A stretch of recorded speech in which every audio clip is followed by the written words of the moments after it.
All right. Well, hi, folks. Steven here. This is going to be another one of our discussions. Let's see, I got a little hair in front of me. Hopefully, I got it. In any case, this is going to be a discussion of the music of Pokemon Pinball Ruby and Sapphire for the Game Boy Advance.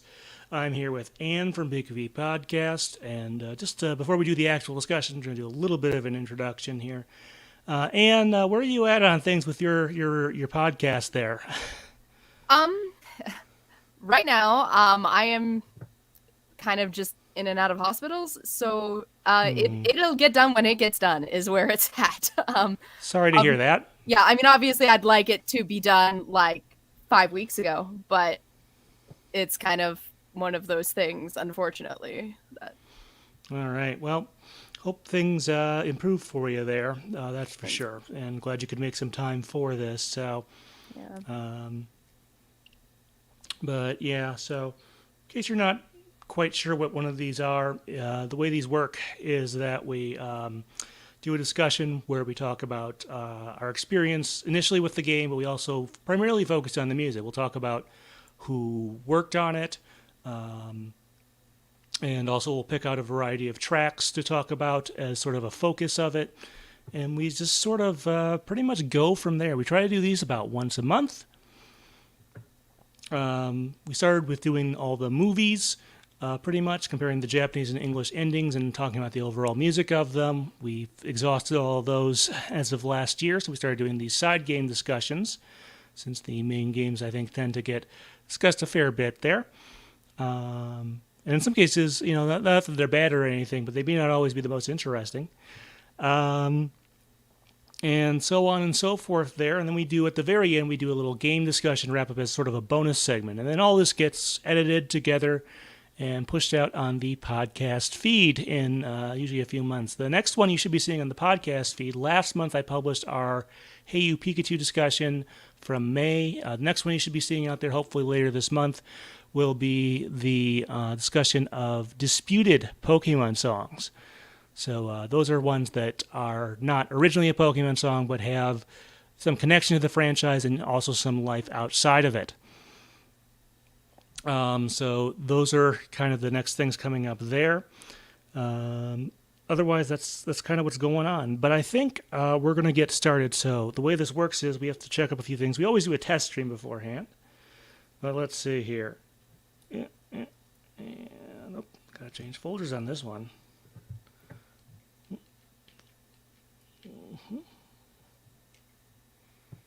Okay. So, Anne, you just about ready there? Yeah, the way it's gonna work, sorry, just recording. Okay. Yep, and then I'm going to record my side as well. So let's see here. Hopefully our connections are a little bit better now than they were in the pre-discussion. I was breaking up quite a bit there, apparently. But hopefully things are better now. Let me go ahead and hit record on that and hit record on there. Levels still look good, of course. Let's see here. All right, so the way this works is we leave a little bit of pause, and then I'll do the actual thing. If you're in the chat room, go ahead and you can type in some comments. We'll try to work those in here. We also have some comments that I'm going to go over towards the end of this discussion. But just I'm going to leave a pause here, and then we sort of do the introduction and sort of go from there. Let me, though, get the notes up. Okay. And Ooh, good, it's working. All right. Scroll back up to the top. All right, so leave a little pause, and then we get started. Hi, folks. Steven here. I'm on the phone with Anne from Pikapi Podcast, and this is the first of our Gen 3 side game music discussions. We finally made it all the way to the Ruby and Sapphire generation, and since we do these in North American release order, today we're going to be talking about the music of Pokemon Pinball Ruby and Sapphire for the Game Boy Advance. So if you're not familiar with this game, you may know that there was a Pokemon Pinball game for the Game Boy / Game Boy Color back in '99. And this, 2 generations later, is the follow-up game. It obviously features the Pokemon from the Ruby and Sapphire games and stuff like that. So it is updated, it's on a new system and stuff like that. But, yep, it's about what you would expect from a sequel in a lot of ways, and we'll be talking about that. But first of all, Anne, this game, how did you originally experience? Did you play it back in the day, back in like 2003 when it was originally released? Not that far back in the day. I have played it in the past, just, various friends who have had it, and then I, played off of their console or their game. But yeah, I didn't have a ton of familiarity with this one until we were sitting down ready to do this podcast. It's kind of like a similar story to a lot of my other episodes. Is like I've played it, but not extensively. I've never owned it. Yeah, it is definitely not as well known as the original one. It is a little easier to get to. We'll talk about that in a little bit. But as far as my experience, I got this, I assume, sometime later in 2003, either for my birthday or for Christmas that year. I'm not entirely sure when that would have been. But I definitely remember playing it back in the day. I still have my copy of that game.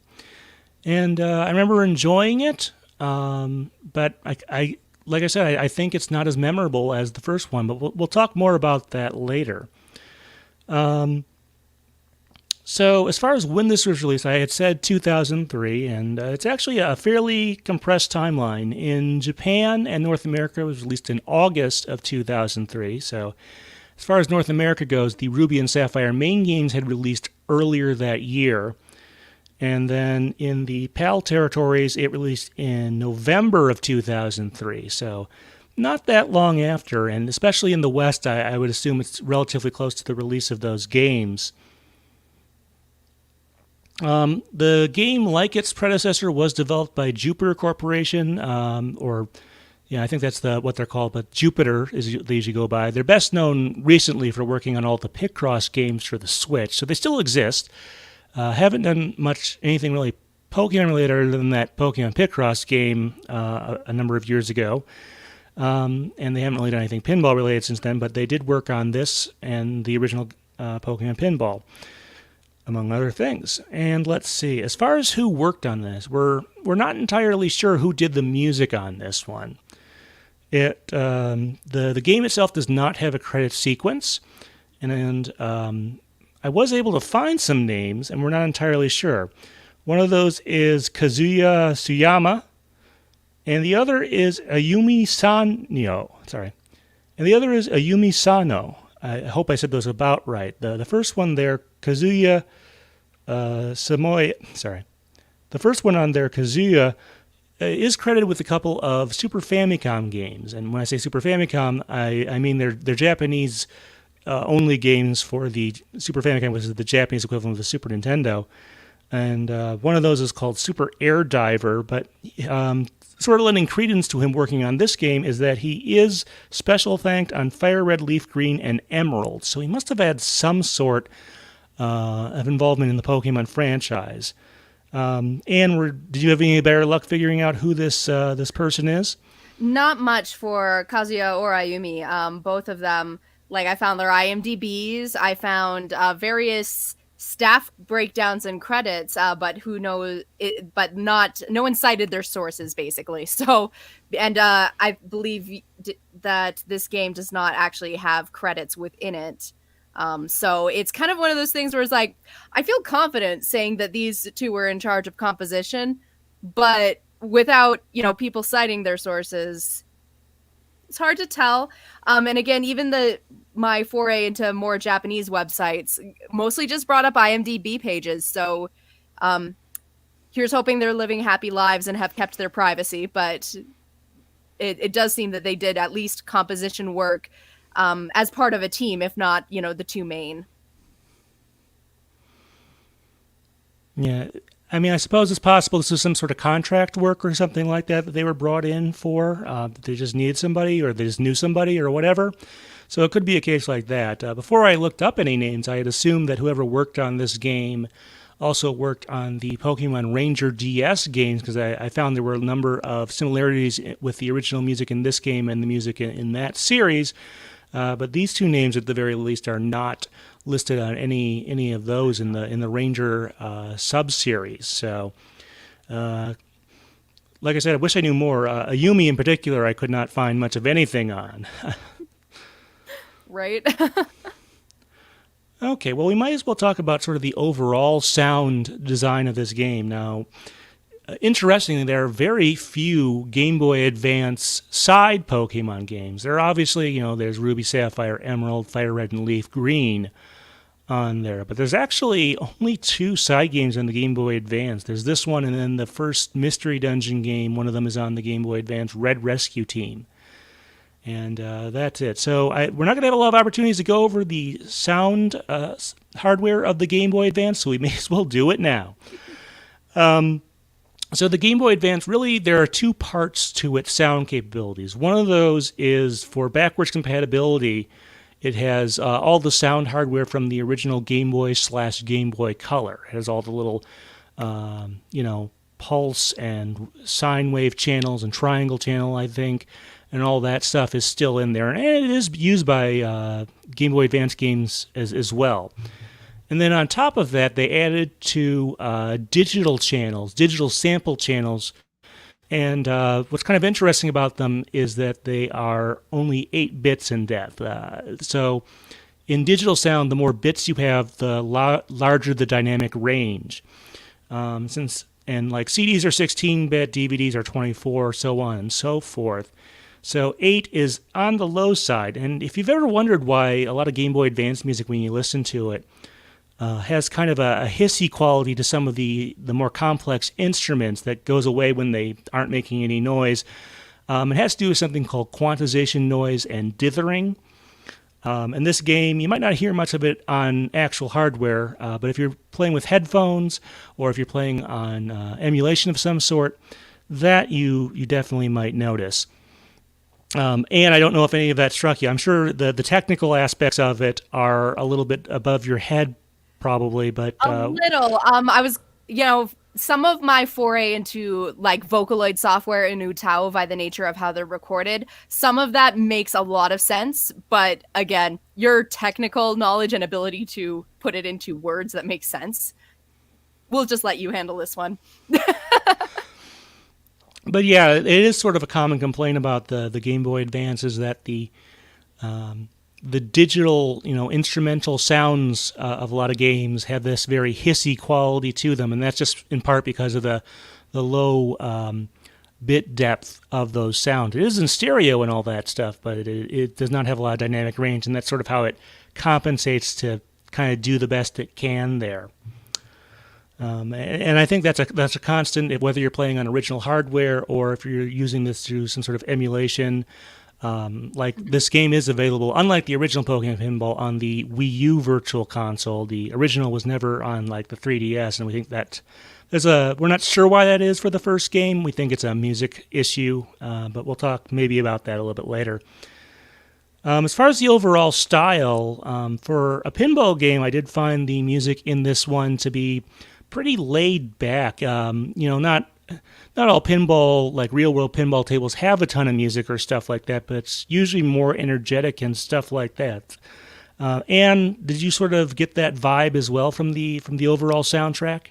Yeah, I don't know. I really like this soundtrack. There's something really fresh and unique about it, even though it feels like just via the nature of the instrumentation, and as you were talking a bit about the audio quality, and so it feels like we're walking back in time a little, but there is something about it that's just got a very fresh vibe to it that I really enjoy. Yeah, going back to the hardware discussion we had there, the Game Boy Advance is generally not considered Nintendo's best system. Some conversions of games from other systems to be reworked significantly to work on their varying results. But as far as the overall soundtrack, we'll go more into our overall opinions, but stylistically, I wanted to get that out. Okay, well, we've done what we usually do, and I have each picked out 3 tracks. Let's see, and she sort of did a double header here of 2 relatively short tracks, bonus and running out of time tracks. I should point out that these tracks don't really have official names since there's not an official soundtrack. There is a sound test in the game that has most of the music we're going to talk about. Mm-hmm. But the track names we get are kind of what you'll commonly find on the internet. And then Anne's third track is the Pokedex. The first game is a Pokedex feature. After you capture Pokemon, you can sort of take a look at the information there. The three I picked are called After the Ruby Field. Like I said, these are not really official names. The Garden Keklian stage theme. And then there's actually some unused music in this game. There's like three of them, although one of them does technically exist in like the Japanese version in the sound test. But I picked the third unknown track, as you might have it referred to. So kind of a mishmash of choices there. But Anne, we decided you get to go first on this one. Talk about the Sapphire Field theme. Yeah, I picked it because it kind of, in listening to a lot of tracks, we kind of have this feeling of a bouncy arcade or casino, and then the Sapphire Field comes on, and it's like, I'm just going to cut across the smoky, laid-back lounge to get some adult beverages before I go back to pinball. It just has a very nice laid-back feel, and this whole soundtrack has kind of seems very jazz piano-inspired theme going through it, and I just like that it really just leans into the relaxing side. I seem to like when they don't go for the most obvious choice in these games. So that was something that really drew me to this track. Yeah, it is fairly distinct from some of the other music. It is still, let me rephrase that. Yeah, it does stand out a fair bit, although it does work with the other music in the game. And I think the sort of the lounge setting is kind of an interesting choice there. It is true that back in the day, arcades and pinball stuff used to be a little bit more aimed at a bit of an older audience, particularly before video games sort of became the main thing there, and the audience started to skew younger. So you may not be completely off with that description there, to be honest. One thing I noticed is there's a fair bit of chromaticism, I guess is the word there, where it's sort of the pitches are ascending or descending or stuff like that on some like, I don't know if it's a xylophone or some bell-type instrument. But I did notice that. And do you have any other sort of observations you want to make? Yeah, kind of with what you said, like there's a lot of I almost want to say counterpoint going on in a lot of tracks in the soundtrack, but this one in particular, like you've definitely got kind of your piano keys tinkling, and then yeah, you've got a xylophone or a marimba type instrument kind of doing some flourishes and some like something that just kind of supports the melody, and then like some synth horns and all kinds of like just interesting ways of using the instrumentation to not just have one melody and some, generic accompaniment, but like a lot of different instruments working together. And yeah, like there's just a lot to appreciate, I think, musically in this track. Yeah, I liked it. It wasn't quite, it didn't strike me enough to make my like three picks here, but it's definitely a good track. So going to the other table, like in the first game, there are two tables in this one. Going to After the Ruby Field. So this is sort of a secondary theme for the Ruby table. And this comes up after you make a certain amount of progress. After you get through a certain number of bonus stages, basically. This will play when you come back from the last one in the sequence. And it has some really interesting elements. First of all, it starts out with this whistle sound. And by that I mean sort of like a gym teacher's whistle type thing there, for getting people's attention. It has a couple of those.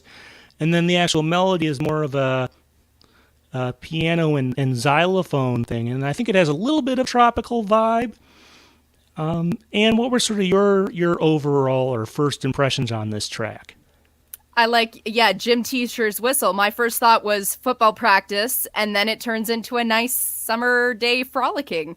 It's a track I don't know if I understand, but like I don't know if I'm sold. Like I don't know if they communicated the vibe they were going for, just because those two parts seem very disconnected, and the whistle theme comes back periodically throughout the track, and of course it loops. but it does grow on me over time. Like, I definitely think it's a sound and a feel that I like. I just, again, I'm not sure I understand it. There's a part of it that seems a little bit offbeat and discordant to me, but not necessarily in a bad way. I think the more time I spend with this game, the more it will grow on me. Funny you should say offbeat. I did notice that the xylophone actually doesn't always play quite the expected rhythm, and I think that's quite intentional about this track, where the xylophone notes will be just like slightly off, but in a way that still sounds rather intentional. Almost maybe in an improvisational way, perhaps, but I did want to point that out. I don't suppose did you notice that or what, Anne? I'd have to go back and listen to it because I didn't notice that specifically, but now that you brought it up, like there's a part of me is like, oh, that might be why it didn't make sense in my head. There's something really fascinating about that because that's a very, as you say, it definitely, the whole track sounded deliberate. It didn't sound like an amateur making a mistake. And that's a very interesting and bold choice for a composer to make. And for two composers who are, you know, as far as we can tell, not especially like well-known and renowned in the way that, like, say, if John Williams composed a video game, like, he can do whatever the F he wants because he's got the name behind him. Whereas these two, we're not as sure about them and what careers they had before this. Like, that, to me, like, there's a story there that I want to uncover. I'd love it if I could talk to them and just pick their brains for a bit, because that's some choices in musical composition that are very risky and very unusual, but they went and did it, and it's working. Yeah, so that's one reason that track stuck out to me, and also just structurally that the music does change after a while, because I think the sessions where I've played this game have lasted quite a long time often, but we'll leave more of that for the game discussion. And the next one, you sort of did two here that are in purpose somewhat similar, but not quite. There's the ball bonus and running out of time. Now, if I'm correct here, the ball bonus, that's usually when you're about to go to a bonus stage, usually the first level bonus stage. This will play. And then running out of time is when you're in some sort of timed event and you're down to like the last 30 or 15 seconds or whatever. Why don't you go through whichever order you want to go on those two, I suppose. Okay, well, the reason I chose both of them is because it's something that, like, struck me as new to this game. Like in original Pokemon Pinball, like when you're running out of time, they basically just have like a little beep in the soundtrack, but the track doesn't actually change. And then the ball bonus, again, it seems a little bit unique to this game, so that's why I chose the two of them. Both of them have a sound that elicits emotion in you. Like the ball bonus comes out sounding like so official. Like it sounds very reminiscent of the Pokemon League themes that sometimes play in games, and like, you know, or you got to the Elite Four. Like it just sounds very grand, and there's French horns for days. Like it just has a very grandiose sound that like feels like it means something important when you get to that stage. And running out of time, when that music hits, like it is like that's the sound of your anxiety. That's the sound of like, oh my gosh, my phone battery is going to die. I'm pulling this from like the YouTube comments on these tracks, but like it pulled such emotion out of me whenever I heard it. And in my research in this track, clearly it had the same effect on many other fans. And I find that interesting when music, like the second you hear it, you have a visceral physical reaction to it, which is not as same as, you know, enjoying the track as I did for, say, Sapphire Field. Like that's one I'd listen to just because it's pretty. But this is one that, like, in a video game serves a very specific purpose. And I think the two of them, like, again, pulled the reaction they want the player to have right out of you. Yeah, reaction is probably a good one there. Yeah, the hurry up one, obviously, you know, lets you know that there's not a lot of time left in case you weren't watching the clock that appears in a lot of these modes. And then going back to the ball bonus one, the thing I found interesting about that is actually that melody, as well as the other ones that appear when a bonus game, when it's trying to get you to shoot the ball into the hole to start the bonus game, is actually a lot longer than it really needs to be. They could probably get away with something that was 15 or 30 seconds, but it goes on for like a minute or so before looping, which I kind of found very interesting. And I don't suppose you have anything to say in that regard. I was going to say maybe they do that for players like me who, like, once you need to get the ball in a certain area, you can't do it to save your life. Like, maybe they just took it into account that people like me who suck at this game would be playing.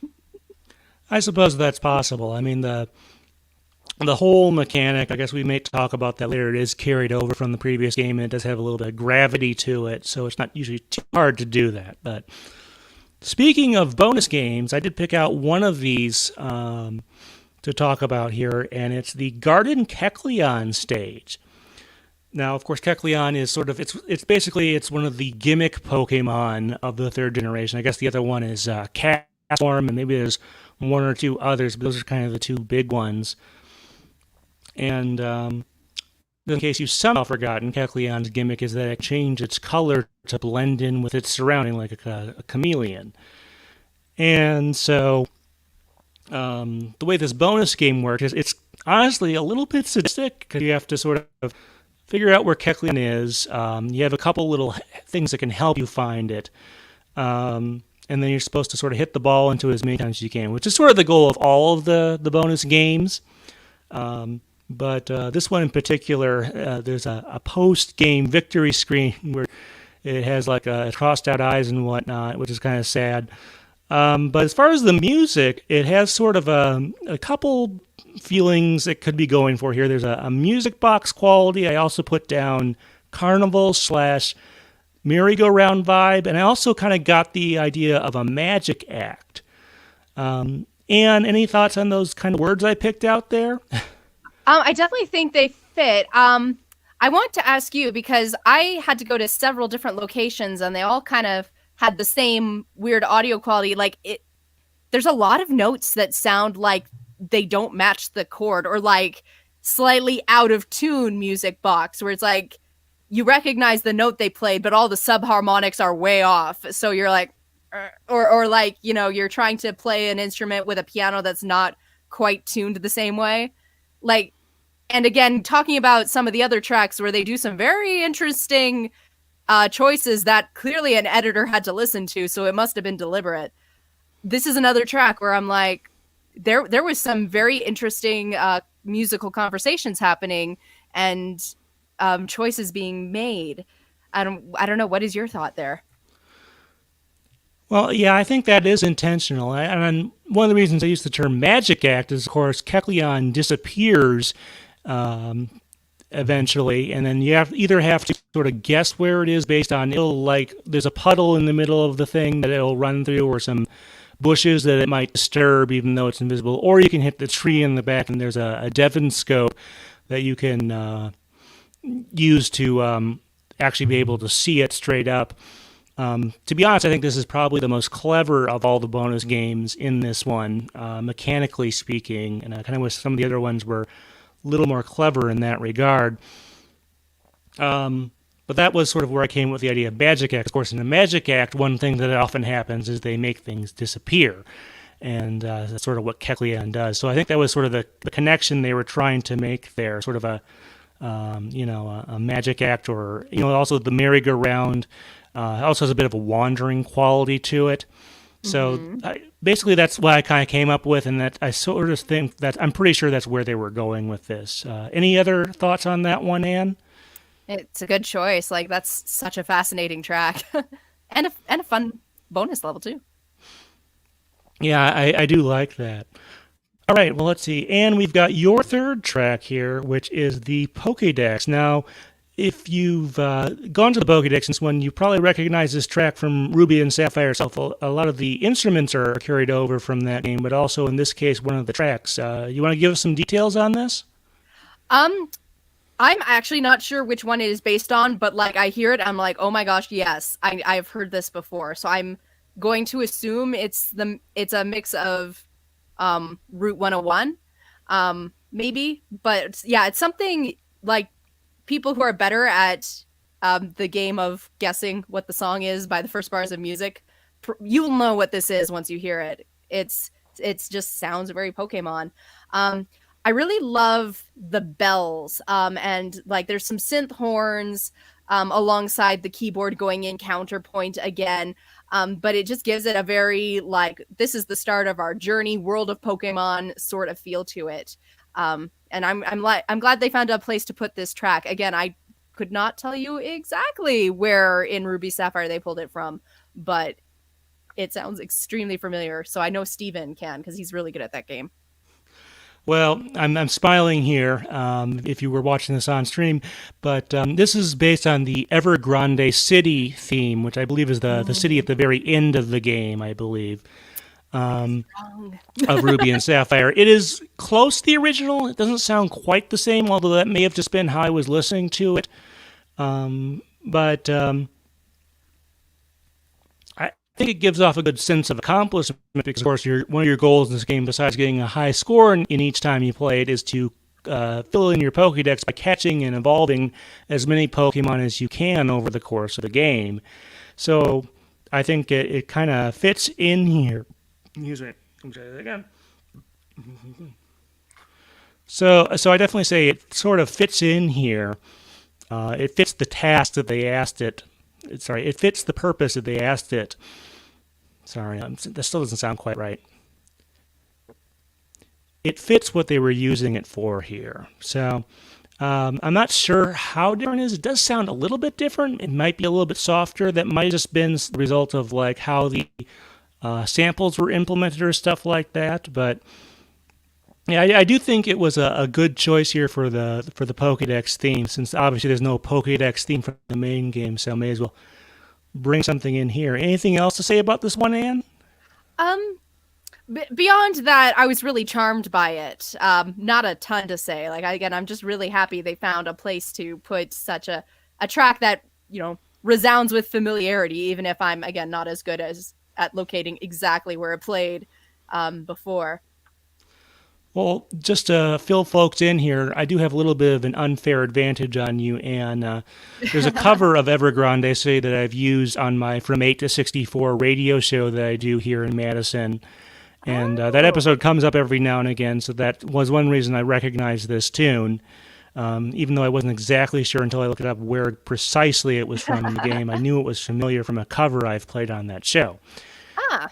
Yeah, it's from a multiplayer album. Is like a compilation album or whatever.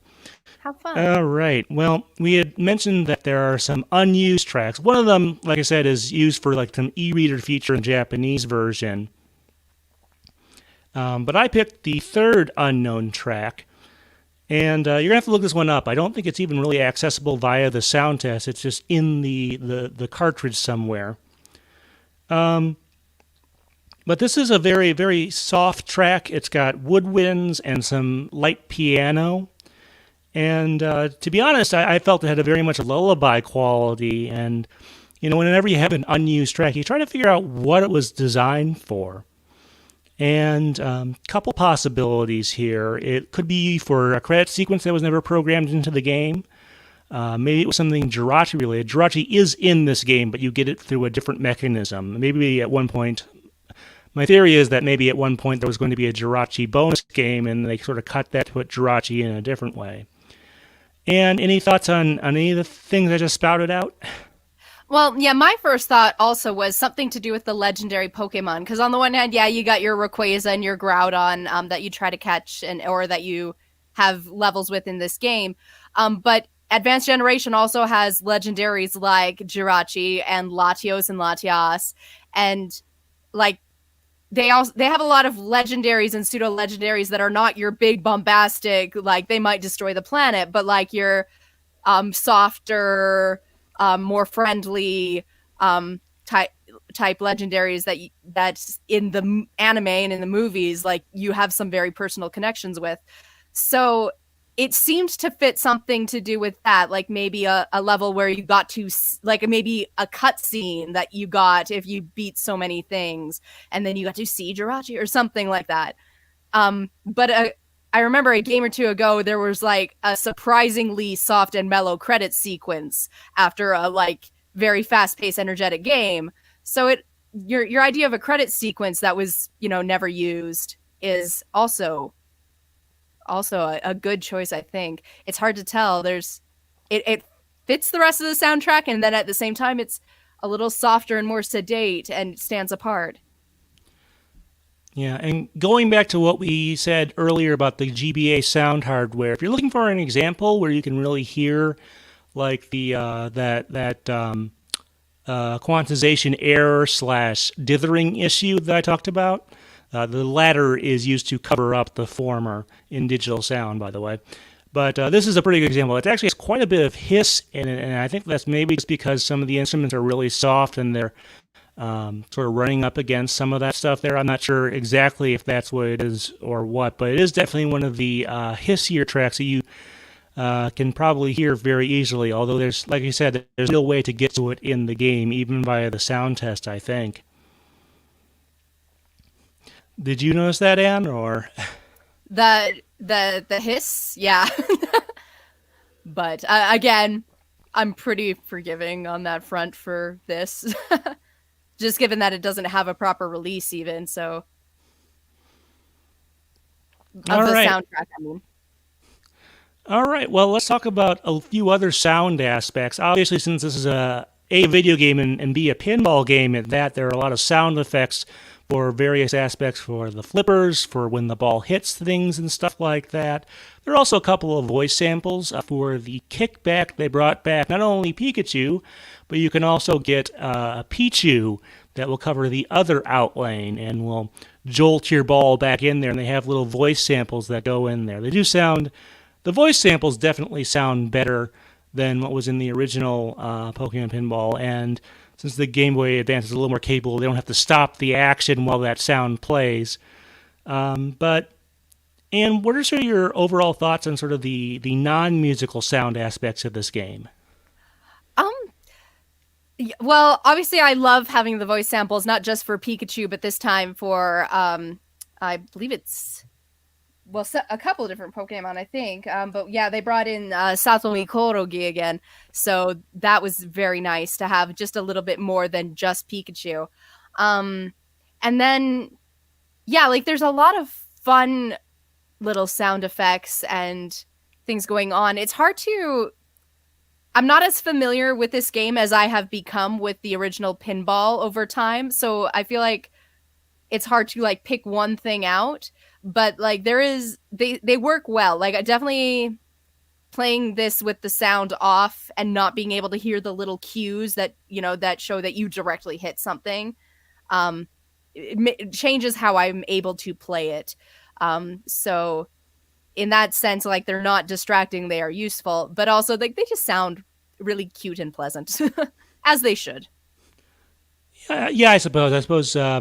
One of my kind of complaints was, though, that there's a sort of a general sound for when the ball hits some element of the table that isn't like a bumper or something else like that to sort of indicate that happened. And that isn't... I would expect that to be a little bit of a lower pitch sound, but maybe the Game Boy Advance speaker has trouble since it's so small with low pitches, so maybe they didn't want to go too low in that direction. I'm not entirely sure, but the sound effects work pretty well. I do remember the sound of when you actually knock over and then actually hit Keklian is sort of this sound there. So that's kind of memorable.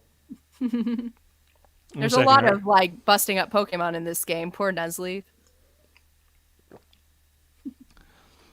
Yeah, a lot of comic mischief in this one, that's for sure. All right, 1 second here. I got to decide if I want to take a quick break or what. But all right, we're going to go into... Let me scroll down here on my list of notes. So we're getting towards the bottom there.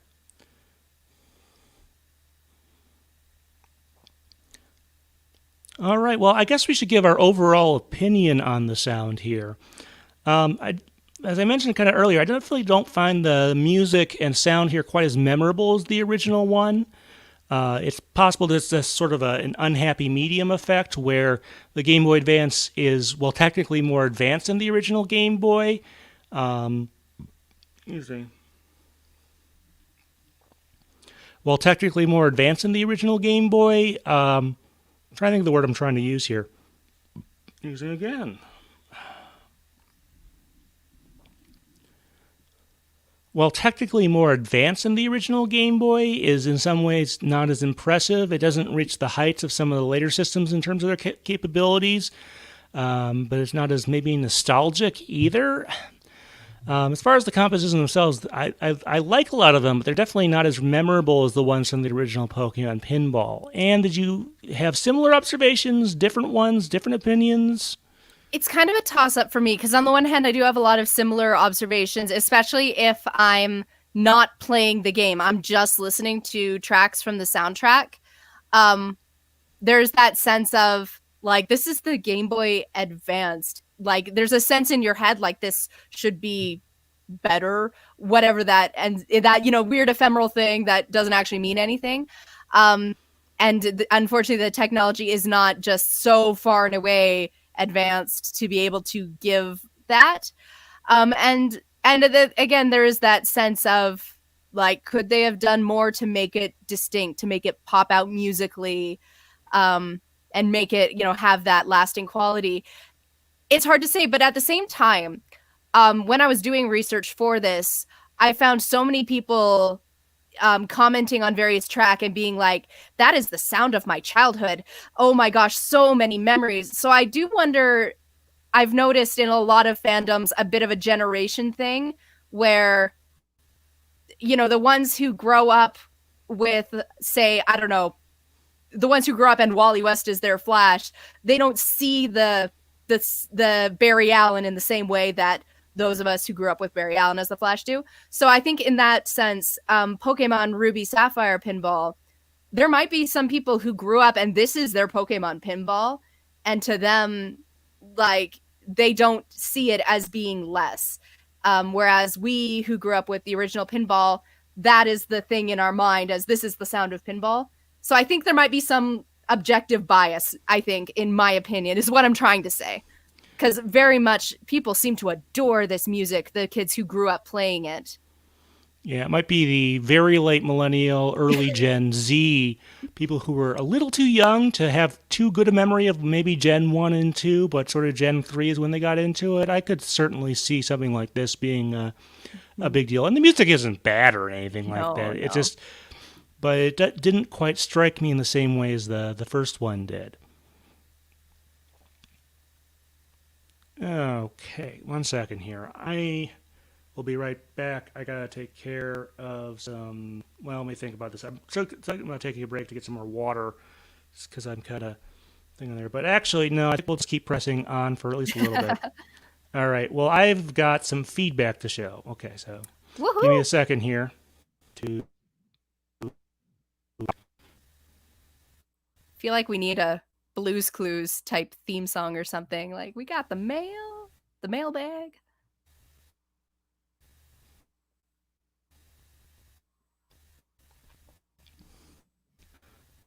I think that kind of wraps stuff up for Pokemon Pinball RS, or whatever you want to call it. But I do have some feedback I want to go over. So, this one is from our Rise of Darkrai discussion that we did, I guess, a couple years ago at this point. It was probably in 2017 at this point, but I got some feedback from, let's see, Mark DiMartino, and said some nice things about us, which is always appreciated, of course.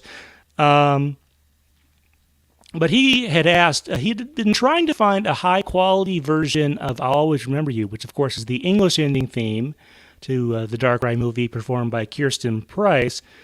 And, he's done some searching online and hasn't been able to find anything that is up to, I guess, his audio specs, short of watching the movie itself. And he says he doesn't seem to have the DVD anymore. And he sort of asked me, hey, do you know if this has ever been commercially released? And the answer to that is, as far as I know, no, which is rather unfortunate. as for why, since it's not available officially, you can find it on places like YouTube, but given when this movie originally came out, like in 2008, people were not as concerned with quality back then and were not as experienced with getting a video up there. So I guess you could say the unofficial uploads of it, that's probably why they have certain issues. It's coming from the early days of internet video. But anyway, I did respond to him, and I sort of said, yeah, there's no commercial release. And I guess another option for you, you could always purchase the movie digitally. There's also actually a version of that movie on Blu-ray, which is not too hard to get, I think. And then I sort of said that the Leffler-Wolfert era of the dub, so this is like after the dub switch over through the end of Generation 5, I said it's definitely underrepresented commercially, which is a definite case there. Other than like the Pokemon X album, there isn't really anything from there commercially released. And then Mark got back to me and he said, thanks for your input. And he sort of expresses frustration that in this day and age, media can still be trapped in such a way, depending on the obscurity of its roots, is the phrase he uses there. And he's hoping that someday Pokemon will release it. And I showed this to you during our prep session. Do you have any thoughts on this particular discussion? Yeah. So I compose music under several different aliases, badly, like that. You don't need to look them up. But the community that I work with and that I pal around with, and distributing and independent music production, one of the things we talk about often is kind of breaking out of the pre-streaming mentality of focusing on new music. I mean, it's important, but like your music these days, because of streaming, can have a shelf life for decades, long after you're dead, even, just because when your fans find it, when someone finds a song on, like, say, Spotify or Google, they don't care when it was released. They like the song now. And so music that, people stopped listening to 1 or 2 decades ago is suddenly finding a surge of listening, and therefore income and revenue for artists, just because now through streaming people are rediscovering. So there's a part of me that wonders how much of that is like licensing issues where there's red tape and their hands are tied and they can't release it, and how much of it is kind of the old guard in the company, not really fully embracing the streaming service. Because again, there are people who are only just discovering this song, I'll Always Remember You, and people of us who have always loved it. And we don't care that it's, a good decade old now. It's still relevant to us. We still love it. We would still play that so hard on our playlists, and thus generate money for the company. So there's an interesting conversation to be had there that unfortunately I think you and I, Stephen, just are not in enough to know why it's not being released. But I definitely find it so odd that they haven't released it, and makes me wonder if there is some sort of licensing roadblock that prevents some of that music in that particular era from getting released. Well, I do think that they have, like back when they did the XY promotion, they had some stuff from that era that they gave away as like ringtones and stuff like that. So they must have some rights to it. I do think one obstacle, not that they couldn't make money on this, but the Pokemon Company is, to be honest, kind of an understaffed one. It's not as bad as it used to be. I think they got a big wake-up call. I think they got a big wake-up call in 2016 when Pokemon Go came out and practically demolished the company in terms of like everyone had to drop so much stuff and just deal with all the stuff that was coming in that way. And I think they've started to expand somewhat since then. But as far as music goes, it's not a super high margin product when you consider that. I think it was just earlier this week I read in the story that this year, a year where folks have mostly been spending time indoors, Pokemon Go still managed to rake in $1 billion in revenue, and that's not, and I literally mean $1 billion. So music, it's important. I mean, like earlier this year when the new Journey season came out, they did put the theme song from Walk Off the Earth, they did put that on digital services that you can either buy or stream there. So it's not that they're totally opposed to it, and I'm very interested to see what they're going to do with the dub of Coco when that comes out. Since the Japanese version seems to have a number of insert songs, I'm suspecting they'll do something on the English side or the Western side to sort of work with that. But yeah, so I don't know that there are too many licensing issues. Like when the movie collection came out a couple years ago in 2017, I did communicate to Ed Goldfarb that it'd be nice if they could get some of the stuff from like seasons 10 through before you started working on this. And he said, well, I'll pass that along, and haven't had too much come off of it. So I'm not sure. It isn't completely not worth their time because they are still doing this kind of thing. But it's obviously not at the top of their priority list either. So I would love to get more of this. There was a lot of stuff I'd buy. I also, there's a couple of things I think they could be putting in as like vinyl special editions that I think would do well. But, their bread and butter is sort of like, the TV show, the mobile apps, the video games, the cards. And, since they can make money on this, but maybe not as much as if they allocated folks to other stuff. So kind of a long-winded explanation of my observations. I don't know a ton of this stuff. Like I couldn't give you exact figures on how many employees, full-time employees they have and stuff like that, but I suspect some of what I've just been talking about is involved. Anything else to add, Anne? No, that's a very good point that you bring up, that just because something can be done does not mean necessarily people are in a position to put it as the top of their priority list. It's very funny to think about Pokemon as being an understaffed company. Like in the Western half of the Pokemon company, like I definitely see that being true, a case for that. But when you think about Pokemon, you think they must have a budget of infinity. So it's kind of a funny disconnect in my head that it is true, but how really? But I'm glad you brought that up because again, I think that's something we don't always think of. We always think that Pokemon can do whatever it wants and it just doesn't, to make us mad, but that's not actually true. So if you do want to see more of this type of stuff, I mean, the best thing you can do is, of course, listen or purchase the stuff that is out there. The main game soundtracks, they've been pretty good, although we're still waiting for Sword and Shield. Maybe they were waiting until after the DLC came out. Hopefully we get something there, too. Which would be really nice. I do know that in Japan they just released a background music collection from the anime and stuff like that, and they still release stuff for like when the new movie comes out. So they do stuff there, but the Japanese music market is pretty different from the Western one because of all the stuff that's transpired over the last couple decades. All right, well, I think that does it for our feedback. Remember, if you have comments on this or any of our other discussions, go ahead and either drop us an email, pokepress@gmail.com. I'll read those and try and respond. Or you can just drop a comment on one of these YouTube videos if that's how you're watching these. All right, well, this is our first Gen 3 side game. We've got plenty more to go through, and the next one is going to be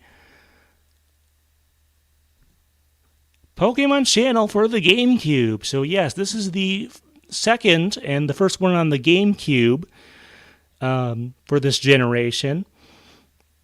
So yeah, this is the one Pokemon Channel has kind of an interesting reputation. It did not review well. It sold okay at best. It's a spiritual successor to Hey You Pikachu, but even less interactive, if that makes sense. I do have a copy of it, and like a lot of used Pokemon games, it does sell for not as much as some of the other ones, but a decent amount of money. But yeah, if you're not familiar with this game, the basic premise is Pikachu walks into. The basic premise is watch Pikachu watch TV is kind of what it is. You get to go other places and do other things on a daily basis, but the main activity is watching. Some of it is animated pre-record content. Other stuff is all rendered in 3D. You can get a little sample from the slide I'm showing on right here. But yeah, like we said, spiritual successor to Hey You Pikachu, so it does share some lineage there, and we will be talking about that next time. And as far as I know, you don't have really any familiarity with this game. You know of it, but not much else, right?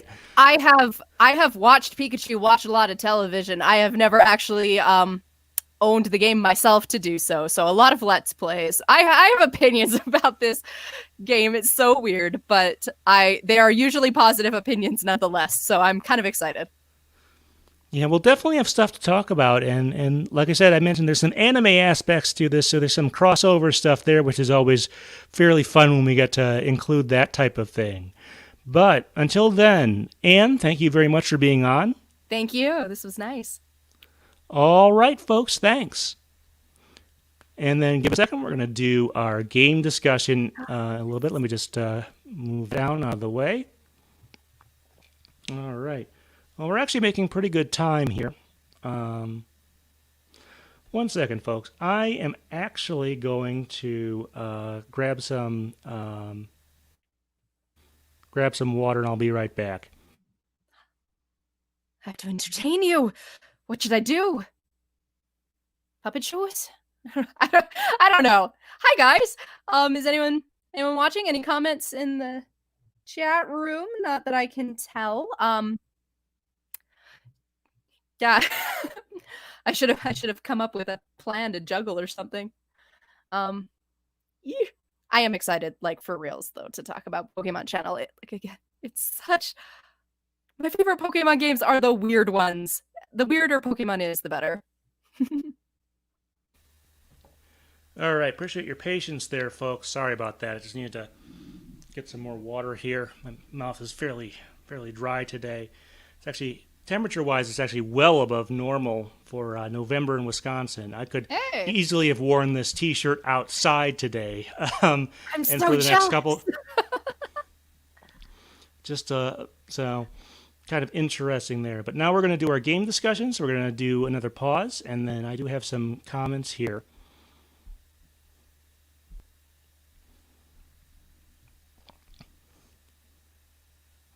All right, well, game discussion time. So a lot of this is going to be comparison to the previous entry, but generally I found this game to be, the first Pokemon Pinball game was not the most difficult pinball game ever. It is fairly lenient in a lot of regards, but this one was definitely easier overall. I mean, I've had sessions that have lasted several hours before I ran out of balls. And it seemed to be much easier to predict which flipper you needed to flip and stuff like that. Anne, was that sort of your determination, or? Yeah, it's kind of the same learning curve I think I remember happening when I played original pinball is like, and it kind of compounded because in this game there feels like there's so much more going on the field than original pinball. So it was kind of like a lot of trying to get used to the field, trying to figure out how to hit and, where the, patterns are and that, all those kinds of things. But there was a lot at the beginning of like, just, I don't know what's happening. I got punched by a Makuhita and now I'm playing basketball with some Spheels and like there's just a lot of like, we'll just keep, button smashing the flippers until something happens.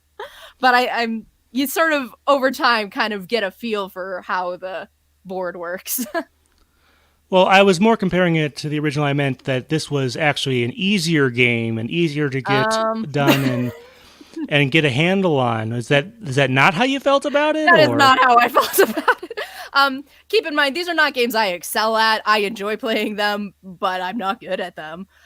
So yeah, like again, I feel like I need many months and years as I dedicated to original pinball to even get close to competent in this. Like I never made it to the famed Rayquaza battle that I was on my hopes and dreams yet. Yeah, I kind of thought there might be a little bit of a skill gap. Not to say, I don't judge people based on how good or bad they are at games. At least, as a person, that's just kind of silly. But I kind of figured, based on our experience in the original pinball and stuff like that I would probably be a little bit higher on the skill tree and would be able to get pretty far on this one and probably do better than you would there. But no, it did seem like Sapphire Field was very similar to Blue Field in some ways, not all the ways, but like in just general structure. So that was kind of felt like a little bit familiar and kind of helped the transition. But I suppose so. I think it does have more in common. Although, you go back to Red versus Ruby, and the evolution place on those, both of those, it's on the True. opposite side of the field between the two versions, but it is way at the top there. So I guess there are some similarities. I mean, they did take some cues from each of them. Notably, I guess like the Duskull stage is very similar structurally to the Ghastly Haunter Gengar one from the first one. So they are definitely bringing some things forward, more or less. I did want to point out that the pinball physics here are much more in line with a real pinball table than the first game. There's not nearly as much weird stuff. Like in the first game, I would get my ball stuck inside the flipper and it would do very weird things. Yeah, it would feel like it grabbed it like out of gravity or something. Yeah. Much, much less of that, despite some of the very fantasy aspects in like some of the bonus stages and stuff like that. So that was one thing I definitely liked about this one. Now, I guess the main thing that's not super realistic is actually the ball speed in this one, and I guess maybe that's because I'm the pro at this, is pretty slow, even on the normal. There's a normal speed, there's also a slow speed. I kind of wish there was a fast speed that was a little more like a real pinball table. Almost as a table, it has a shallower incline on this one, and that's one of the things that makes it fairly easy. It's also nice that, unlike the first game, I suppose, you have to fade to black and swap because it just scrolls up in like that, which is nice and full. Did you ever touch on the physics of them being like? I think they're more like a pinball table. But, is that your takeaway, Anne? You cut out a little bit there, but if you were talking about like the pinball physics and the general feel of it, a little bit more, yeah.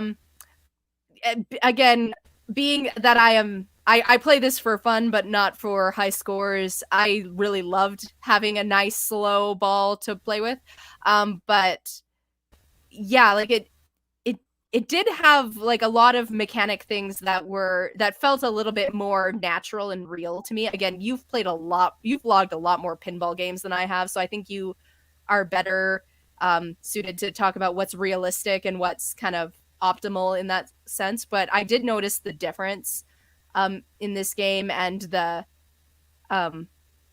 ways that things reacted the way, like in a slightly better way than they did from Pokemon Pinball Original, and ways that they still didn't react the way I thought they should. But again, I think you are more qualified to talk on that. I had a good time, and that's really all my technical knowledge can bring to this. Okay, well, I did have a few criticisms of the game as well relative to the original one. Sort of the main thing I noticed is that, and I guess this goes along with me wanting a faster ball speed option on there. But there seemed to be a lot of things that just kind of waste your time on there. Like there were animations that took longer than they needed to. Like the ball save animation, like Latios and Latios could move your ball over a little bit more quickly than they did. I felt, and like in the bonus game, if you lose your ball, you don't fail out of the bonus game, but it does take a while to respawn. And then, like, some of the boss battles have gimmicks that, like, you have to wait there. Like, good example is in the Kyogre bonus game. There are these whirlpools that can pull your ball in, and it's, like, stuck there for a certain amount of time. And there's really nothing you can do to dislodge it, at least that I know of. And you're just kind of stuck there doing nothing. And, it's one thing when, like, you're forced to adapt to something. But when you just have to wait there in a pinball game, it really does kind of break up the flow. There's a similar mechanic in the Rayquaza boss battle game involving some whirlwinds that, toss your ball up and you don't get to use it for a few seconds there. So, structurally speaking, that was one of my criticisms of the game. I think I don't know how often you ran into that, Anne, but I definitely. Again, it's kind of one of those things I'm of two minds of, because on the one hand, I love the involvement of so many more different Pokemon in this game. But yeah, like anytime in any game where you're just sitting there and not being able to actively affect it or watching something like profoundly interesting, like a proper cutscene, it's I don't know that that's maybe the best option. It kind of takes you out of a game, especially a fast-paced one like pinball. I would like to be a little devil's advocate because there were times when something like that happened and I just couldn't do anything, but it helped me mentally reset. And again, that's kind of part of me not being great at these games and wishing the ball would go slower. Like kind of having that moment of, oh gosh, it's stuck. I can figure out where my thumbs are. I can mentally calm down and figure out what the next one. So I don't know that it's always a horrible thing, but I definitely agree with like there was a bit of too much of it and a bit too long sometimes, and how it's definitely overall a possible detriment, something that could use some looking at. Yeah. So yeah, some definite time wasters or some things that could be sped up a little bit to keep the game moving. Yeah. Kind of the other thing I wanted to point out is I think, having just two main tables, that might have been okay on the Game Boy/Game Boy Color. But I think, by the time you get to the Game Boy Advance, I really think this game needed more content. I mean, the boss battles, the boss stages are nice. Like I said, I do think the Keklian one is the most creative and interesting one out there for this title. But I kind of wish there were more tables than just two. Could they do like a Team Aqua Magma table of some sort and put some of the Pokemon there? Yeah. And I think certainly if they did a new Pokemon Pinball game or something like that, they would need to have definitely more than two tables. Certainly if they were trying to justify a full-priced game or something like that. And do you kind of wish this game had more content or more tables or stuff like that? Absolutely. And like what form that content could take, I think that a sequel game is the perfect time to kind of just expand on that. Like, what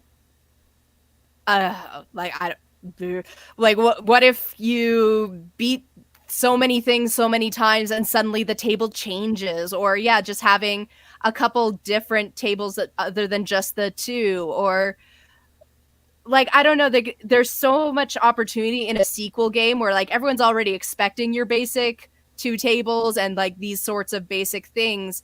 Like how wild and crazy could we go with pinball? And again, that's a horrible thing for me to say because I didn't make the game. I'm not responsible. Like, I'm basically just telling people like, why weren't you more creative? But I do think that there were opportunities here that weren't necessarily missed, but I would like an opportunity if this game were to come out again to just go further with it, just see what else you could do differently in a pinball game. I would like, if there was a remake or something like this, my preferred choice would be give someone like Zen Studios who does pinball games, like they have their pinball collections, and they also, which has original tables as well as remakes of classic pinball tables. They've also done Star Wars and Marvel and a couple other stuff. I think it'd be a great choice if you were trying to take like the four tables from the first two games and then maybe add some stuff. I think maybe a good candidate there, but they definitely need to add more stuff than that to it. But or consider selling it maybe at a discount. Like, could they, like, independent games don't always go for the same $30, $40, $60. Sometimes they go for as little as $5, $10. What if Pokemon sold like just a $12 pinball game? That, like, would that be a more cost-effective value for them, where they might sell more copies because more people can afford it, but they don't have that burden of people feeling like there's not much content to justify a full-priced game?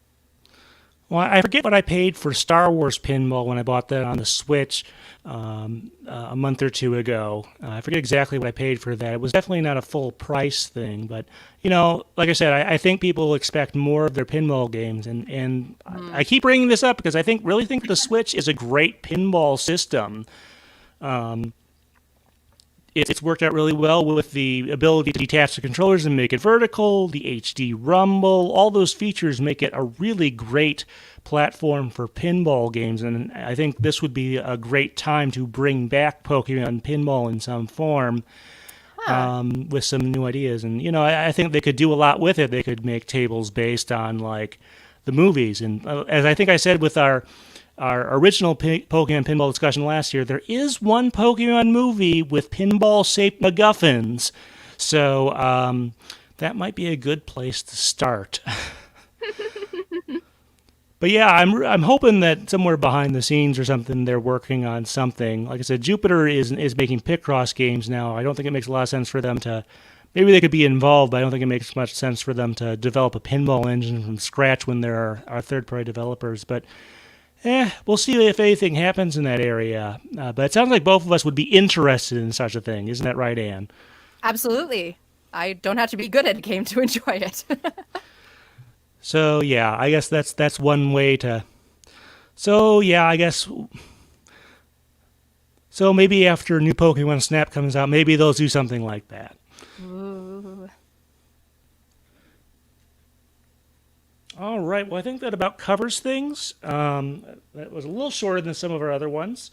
So, not that we didn't have anything to say or anything like that, but thank you very much, folks, for coming in. Ann and I will do a little more discussing offline and stuff like that, do some logistical stuff. But thank you to everyone who came in. We always appreciate this. And like I said, we try to do one of these a month. So next month, we're hoping to do Pokemon Channel for the GameCube. So, all right. Thanks, folks. Bye, guys.